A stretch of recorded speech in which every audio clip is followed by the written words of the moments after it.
Relation susceptibility and relative magnetic permeability.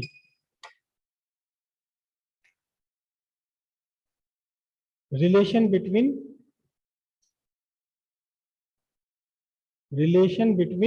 susceptibility का मतलब chi m and chi b, m भी लिख देते हैं इसे, and relative magnetic permeability mu R, इनके बीच की रिलेशन है ये।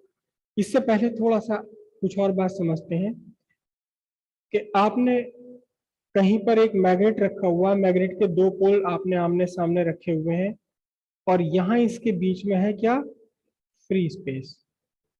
तो फ्री स्पेस में यहां कुछ मैग्नेटिक फील्ड बना दिया, किन्होंने बना दिया, इन पोल्स ने बना दिया।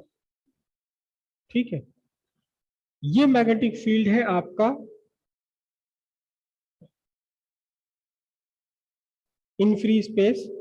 Magnetic field B naught is equal to क्या लिखोगे, mu naught H, H B directly proportional to H, mu naught H लिखा जाएगा।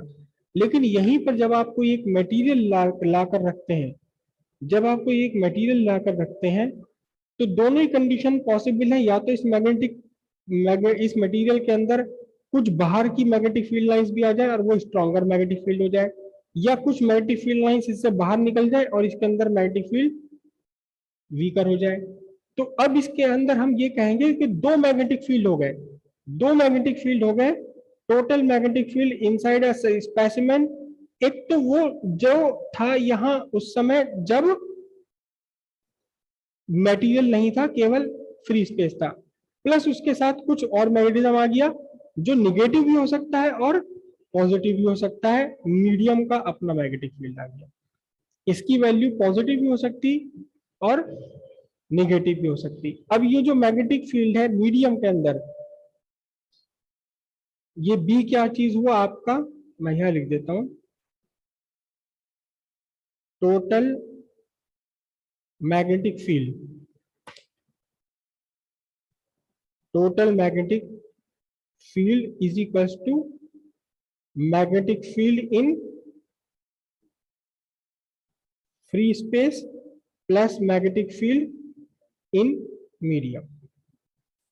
ठीक है, अब मैग्नेटिक फील्ड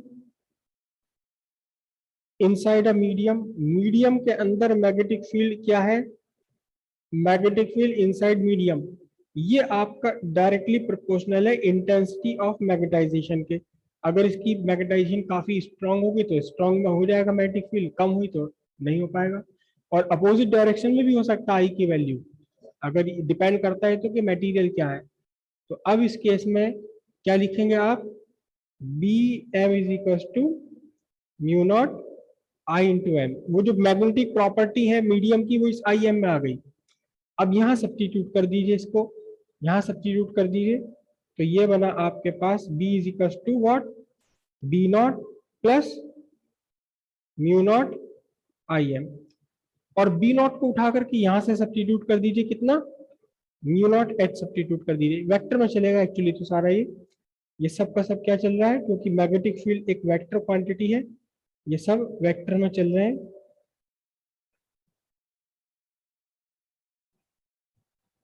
अब बी को उठा करके हम यहां रख देते हैं, ये एच भी वेक्टर है, आई भी वेक्टर है, सब वेक्टर्स ही हैं ये।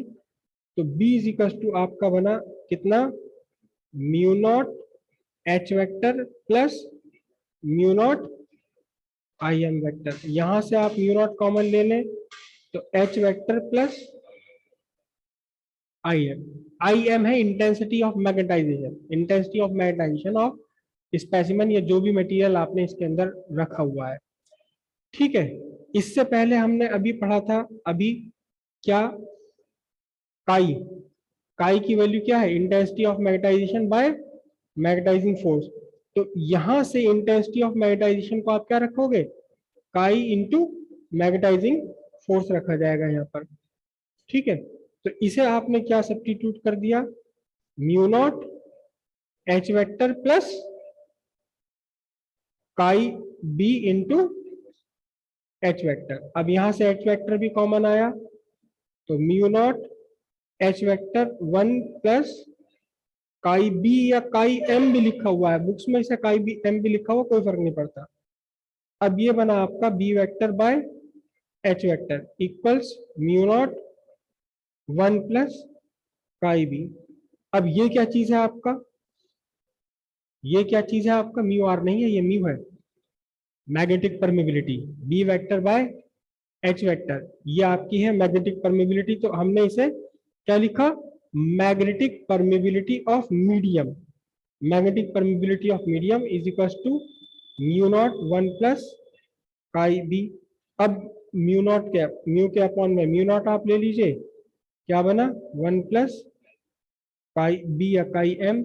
और अब ये क्या चीज बन गई, ये आपका बन गया magnetic permeability of medium to the magnetic permeability of free space, ये बन गया आपका relative magnetic permeability of medium. तो mu R equals 1 plus chi B, ये आपका रिलेशन निकल कर आया किस किस का, रिलेटिव मैग्नेटिक परमेबिलिटी और मैग्नेटिक ससेप्टिबिलिटी के बीच का।